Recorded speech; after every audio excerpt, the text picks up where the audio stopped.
Hey y'all, this is Jonquil. I'm coming back with a short video. Okay, if this cuts off, please go and see part 2 because you don't want to miss this. Okay, we're going to be reading about Sodom and Gomorrah. I'm going to read from Genesis 18, and I just want to start from verse 20, and then I'm going to skip to 32 real quick. Abraham was pleading for Sodom with God. He says, then the Lord said, the outcry against Sodom and Gomorrah is so great and their sin so grievous that I will go down and see if what they have done is as bad as the outcry that has reached me. If not, I will know. Okay, then I'm gonna just skip to 32. So Abraham, is asking God. The last thing he said, then he said, may the Lord not be angry, but let me speak just once more. What if only 10 can be found there? He answered, for the sake of 10, I will not destroy it. When the Lord had finished speaking with Abraham, he left, and Abraham returned home. The two angels arrived at Sodom in the evening, and Lot was sitting in the gateway. Now, Lot was Abraham's nephew. So Lot was sitting in the gateway of the city. When he saw them, he got up to meet them and bowed down with his face to the ground.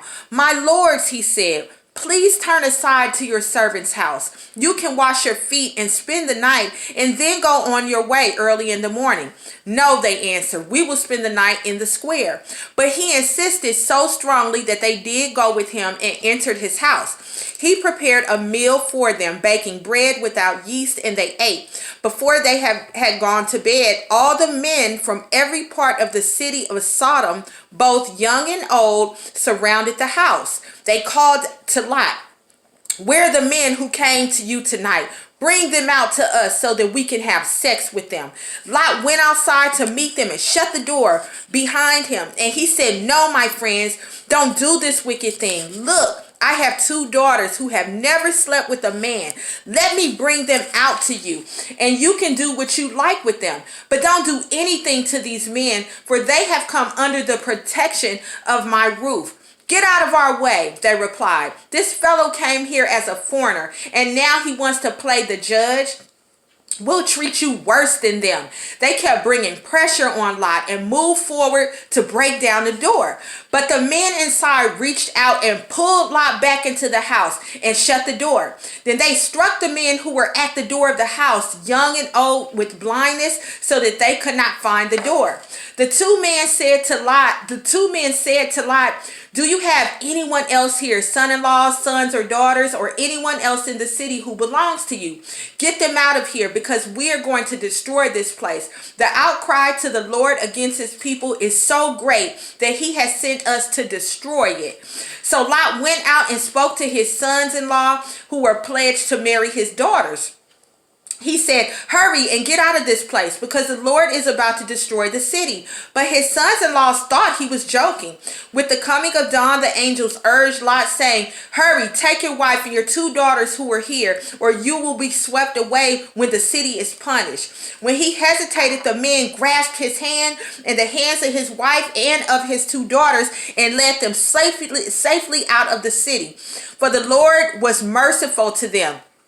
As soon as they had brought them out, one of them said, flee for your lives. Don't look back and don't stop anywhere in the plain. Flee to the mountains or you will be swept away. But Lot said to them, no, my lords, please. Your servant has found favor in your eyes, and you have shown great kindness to me in sparing my life. But I can't flee to the mountains. This disaster will overtake me and I'll die.